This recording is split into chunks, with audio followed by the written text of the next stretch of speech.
성경 말씀 사무엘하 4장 1절에서 12절입니다. 사울의 아들 이스보셋이 아브네렐이 헤브론에서 죽었다함을 듣고 손맥이 풀렸고 온 이스라엘이 놀라니라. 사울의 아들 이스보셋에게 군장 두 사람이 있으니 하나의 이름은 바하나요 하나의 이름은 레갑이라. 베냐민 족속 부에롯 사람 임몬의 아들들이더라. 부에롯도 베냐민 지파에 속하였으니 일찍 부에롯 사람들이 깃다임으로 도망하여 오늘까지 거기 우거함이더라. 사울의 아들 요나단에게 절뚝발의 아들 하나가 있으니 이름은 무미보셋이라. 전에 사울과 요나단의 죽은 소식이 이스라엘에서 올 때에 그 나이 5살이었는데 그 유모가 안고 도망하더니 급히 도망함으로 아이가 떨어져 절게 되었더라. 부에롯 사람 임몬의 아들 레갑과 바하나가 행하여 볕이 쬐을 때쯤에 이스보셋의 집에 이르니 마침 저가 낮잠을 자는지라. 레갑과 그 형제 바하나가 밀을 가지러 원치 하고 집 가운데로 들어가서 그 배를 찌르고 도망하였더라.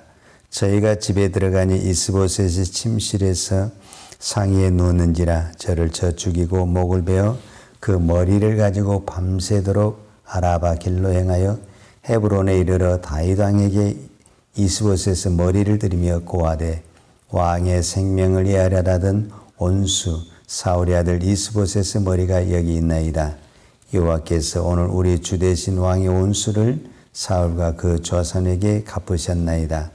다윗의 부에롯 사람 임몬의 아들 레갑과 그 형제 바하나에게 대답하여 가로되 내 생명을 여러 환난 가운데서 건지신 여호와의 사심을 가리켜 맹세하노니 전에 사람이 내게 고하기를 사울이 죽었다 하며 좋은 소식을 전한 줄로 생각하였어도 내가 저를 잡아 시글락에서 죽여서 그것으로 그 기별의 갚음을 삼았거든. 하물며 악인이 의인을 그 집 침상에 위에서 죽인 것이겠느냐. 그런즉 내가 저의 피 흘린 죄를 너에게 갚아서 너희를 이 땅에서 없이 하지 아니하겠느냐고 소년들을 명함하여 곧 저희를 죽이고 수족을 베어 헤브론 목가에 메어 달고 이스보셋의 머리를 가져다가 헤브론에서 아브넬의 무덤에 장사하였더라. 아멘.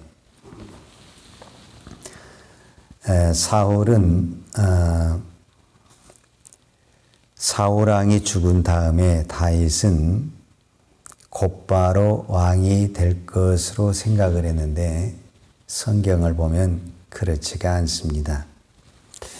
사실 다윗은 사울이 왕으로 있을 때에 기름을 부음 받습니다. 그러니까 다윗에게는 이것이 축복임과 동시에 고난의 시작이다고 볼 수가 있죠. 왜냐하면 사울 같은 경우는 백성이 오는 데다가 아무 왕이 없으니까 기름 부음을 받고 바로 왕이 되지만 다윗은 이미 지금 왕이 존재하고 있는데 그 상태에서 내가 기름을 받았으니 왕의 입장에서 보게 되면은 얼마나 안 좋겠습니까? 그러니까 그때부터 다윗은 고난의 연속이고 피난의 연속이었다라는 것을 볼 수 있죠. 이제 그런 과정 속에서 다윗은 어떤 상황을 기다리냐면 사울이 죽어야만이 내 고난이 끝난다라고 생각할 수가 있죠. 그래서 실제적으로 사무엘하 1장 1절은 사울이 죽은 후에 이렇게 시작이 돼요. 자, 이제 사울이 죽었어요. 그래서 이제는 내 세상이 왔다. 내가 왕이 되었다라고 생각할 수가 있는데 문제는 또다시 이스라엘 왕이 생긴 거예요. 그게 사울의 아들 이스보셋이에요. 그래서 다윗은 이스라엘 전체 왕이 되지 못하고 유다 지파를 한 지파에서만 왕이 됐어요. 그리고 이제 우리가 내일 보겠지만 내일 사무엘하 5장에서 이스라엘 전체적인 왕으로 됩니다. 다윗은.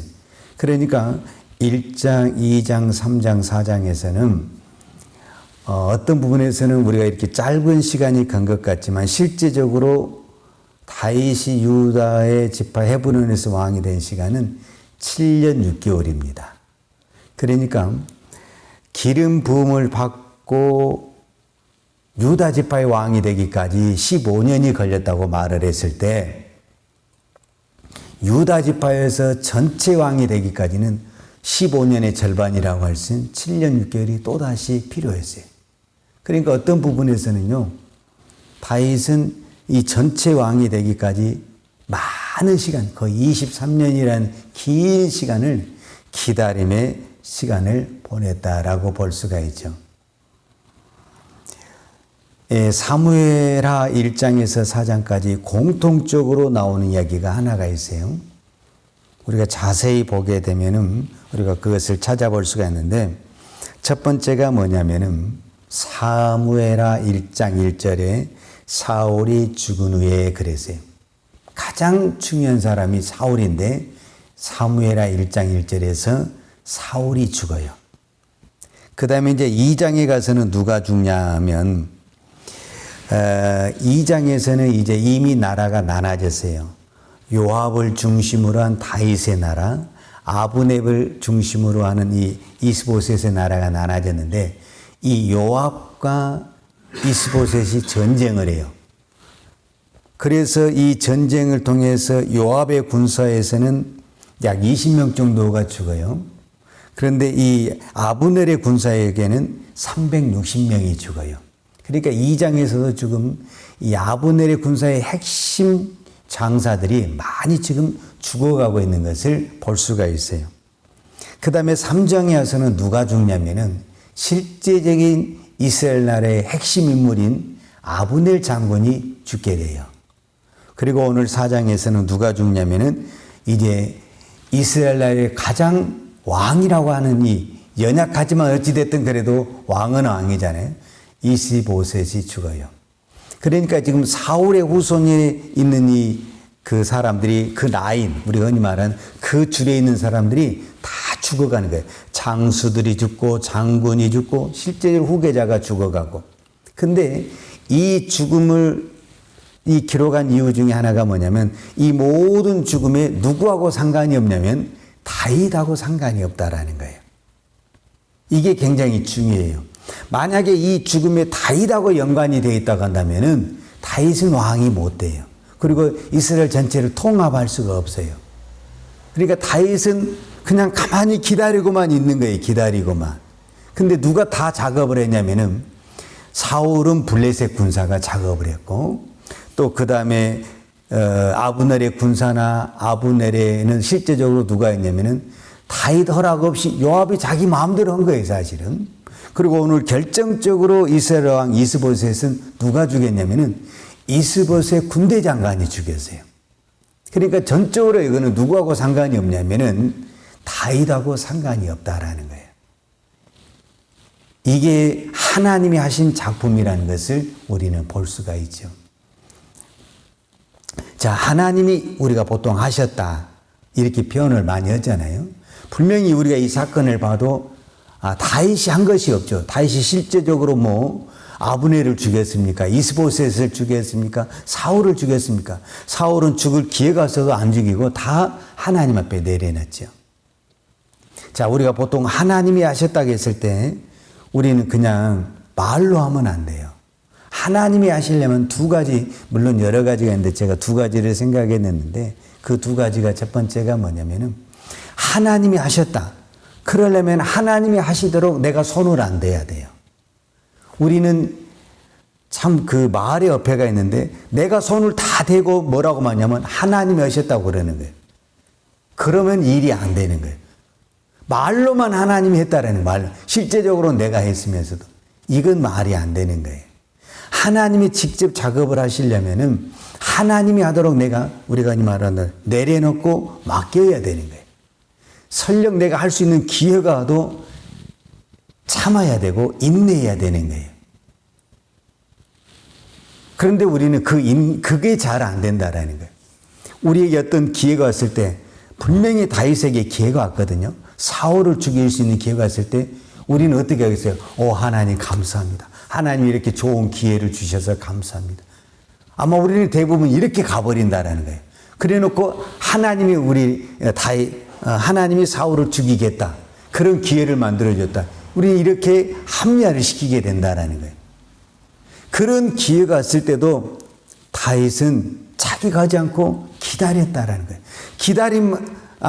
그냥 참았다라는 거죠. 그 참는 만큼 기다리는 권한은 훨씬 더 길어져요. 우리는 이 참는 거 기다리는 것이 힘드니까 기회가 주어졌을 때 바로 해버리게 된다는 거예요. 내가. 그러놓고, 하나님이 주셨다. 이렇게 표현을 한다라는 거예요. 그렇지 않아요. 하나님이 하시려면 철저하게 하나님 앞에 내려놓고 기회가 왔을 때도 나는 손을 안 대야 돼요. 가만 너무너무 어리석죠. 기회가 왔는데도 손을 안 대. 그게 하나님한테 맡기는 거고 믿는 거죠, 사실은.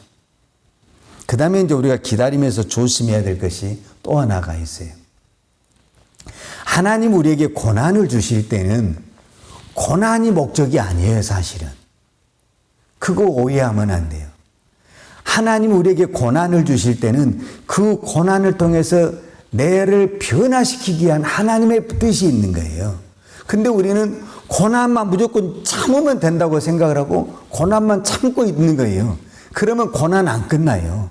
그러니까 우리가 똑같은 고난을 겪고 있는데 어떤 사람은 고난이 빨리 끝나요.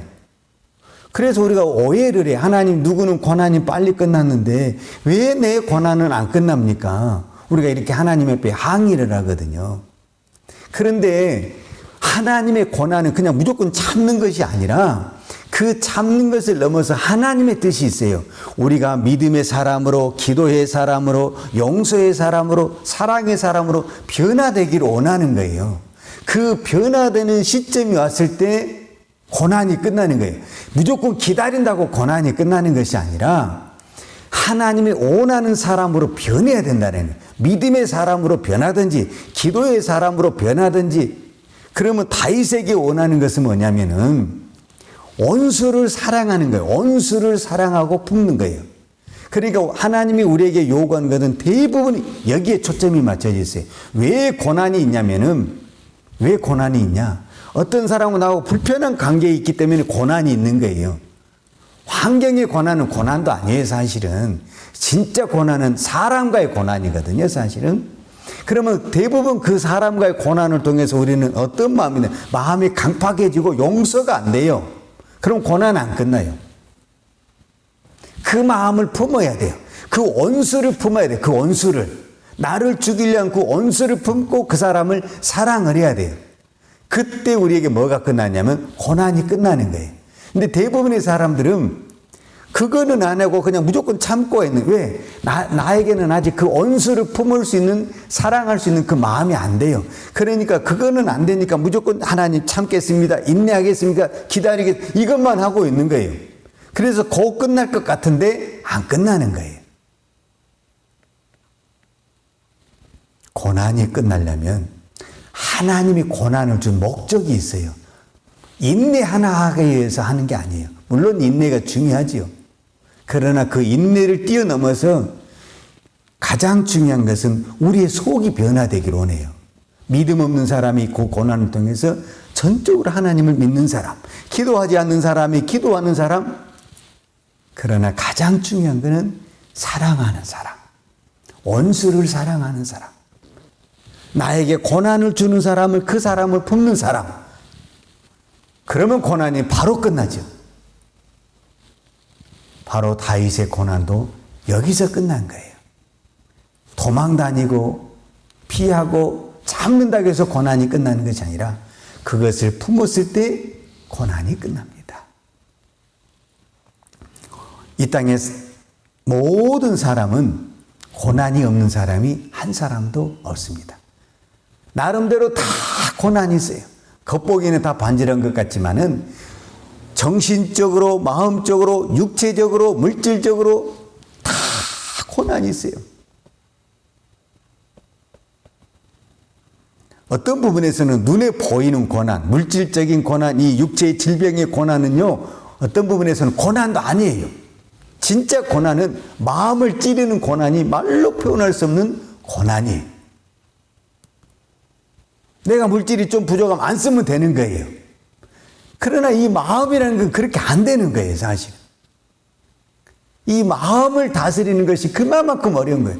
지금 이 마음이 찔려서 그렇게 아픈데 여기에 사랑이 피어나오기는 그렇게 어려운 거죠. 그러나 그 사랑이 나와야만이 진정한 고난이 끝이 옵니다. 이 땅에 있는 많은 사람들이 그 고난 앞에서 고난이 빨리 끝내기를 기도하고 있어요. 그럼에도 불구하고 그 마음은 더 강팍해지고 더 마음의 문이 닫아졌어요. 안 끝납니다. 그러면 그 고난을 끝내고 싶은 마음은 누구보다도 강하지만 그 마음은 닫아져 있고 굳어져 있고 강팍해졌어요. 이거를 풀어야 됩니다. 이거를 풀 때 진정한 내가 승리자가 되고 고난이 끝남과 동시에 모든 사람을 포용할 수 있는 사람이 되는 겁니다. 오늘 아직도 내 마음에 용서가 안 되고 마음의 문이 닫아져 있다고 한다면 우리는 아직 멀은 겁니다. 그것도 내 마음대로 안 되죠, 사실은. 나도 하고 싶어도 안 되죠. 그러나 하나님이 힘 주시면 됩니다. 내가 믿음으로 하겠습니다. 순종하겠습니다 하면은 하나님이 저는 그 은혜를 주실 줄로 믿습니다. 이 시간 우리가 믿음으로 기도합시다. 하나님, 저에게 그리스도의 마음, 나 같은 죄인을 위해서 십자가를 지신 그 그리스도의 마음을 주셔서 내가 그 그리스도의 마음을 가지면 누구를 못 품겠습니까? 누구를 사랑하지 못하겠습니까? 우리가 주님을 믿는다고 하면서 주님의 마음과 내 마음은 동떨어져 있잖아요. 정말로 내 안에 주님의 마음이 있다면 온수를 사랑하는 마음, 온수를 포용하는 마음이 일어날 줄로 믿습니다. 기도하십시다. 하나님 아버지 감사합니다. 하나님은 다인만 기름을 부어서 하나님의 나라 일꾼으로 세운 것이 아니라 부족한 저희들도 하나님께서 성령을 부으셔서 하나님의 나라의 몸된 교회 귀한 직분자로 청지기로 세워주심을 감사합니다. 하나님께서 부족한 저희를 세우셨사오니 하나님은 우리에게 은혜도 주시지만 고난도 주셔서 우리의 잘못된 성품과 우리의 모난 부분들을 하나님의 사람으로, 믿음의 사람으로, 사랑의 사람으로 만들기를 원하시는 줄 믿습니다. 오늘도 우리가 그 주님의 기쁜 마음을 깨닫고 주님의 뜻에 우리의 마음이, 우리의 생각이, 우리의 입술이 변해가는 하나님의 사람이 되기를 원합니다. 하나님, 우리의 마음을 성령의 마음으로 다스려 주옵소서. 아직도 우리에게는 보이지 않는 고난이 참 많이 있습니다. 하나님, 때로는 이 고난 때문에 눈물도 많이 흘렸고 때로는 이 고난 때문에 속도 많이 상했지만 하나님은 이 고난을 통해서 하나님의 위대한 뜻을 이루신 줄 믿습니다. 하나님, 나를 믿음의 사람으로, 기도의 사람으로, 주만 바라보는 사람으로 만들기 위한 하나님의 높은 섭리가 있는 줄로 믿습니다. 오늘도 우리의 믿음을 붙들어 주셔서 정말 우리가 예수를 마음에 품고 예수님의 마음으로 늘 하나님의 나라를 바라보며 예수님의 마음으로 이웃을 위해 품을 수 있는 그 넓은 마음을 허락하여 주옵소서. 그래서 오늘도 어떤 사람도 귀에 거슬리고 눈에 거슬리고 마음에 거슬리지만 그리스도의 사랑으로 품을 수 있는 그 은혜를 허락하여 주옵소서. 오늘도 하나님 앞에 흩어진 우리 모든 성도들을 위해서 기도합니다. 눈에 보이지 않지만, 겉으로 드러나지 않지만 알게 모르게 다 고난이 있습니다. 하나님, 이 고난을 통해서 주님의 음성을 듣게 하시고 주님의 마음을 깨달아 고난을 끝내달라고 기도하는 것이 아니라 내가 변화되는 하나님의 사람, 믿음의 사람, 사랑의 사람 되게 하여 주옵소서. 오늘 또 하나님 앞에 귀한 예물 드려 손길을 축복해 주시고 하나님, 우리에게 주신 것을 기쁨으로 드리는 우리의 믿음이 되게 하여 주옵소서. 예수님의 이름으로 기도하였습니다. 아멘. 여호와는 내게 복을 주시고 너를 지키시기를 원하며 여호와는 그 얼굴로 내게 비추사 은혜 베푸시기를 원하며 요한은 그 얼굴을 내게로 향하여 드사 평강 주시기를 원하노라. 이제는 나 같은 죄인을 위하여 십자가에 돌아가신 우리 주 예수 그리스도의 은혜와 아버지 하나님의 무한하신 사랑과 성령님의 교통하심과 충만하신 은혜가 오늘도 이 고난의 현실 속에서 하나님의 뜻을 깨닫고 하나님의 사람으로 변화되기를 원하는 사랑하는 주의 종들 머리머리 이해와 이 나라의 민족과 한국 교회 위에 온 열방에 나가서 하나님의 복음을 증거하는 선교사님 이해와 사랑하는 주의 자녀들 머리머리 이해 이제부터 영원토록 함께 있을지어다. 아멘.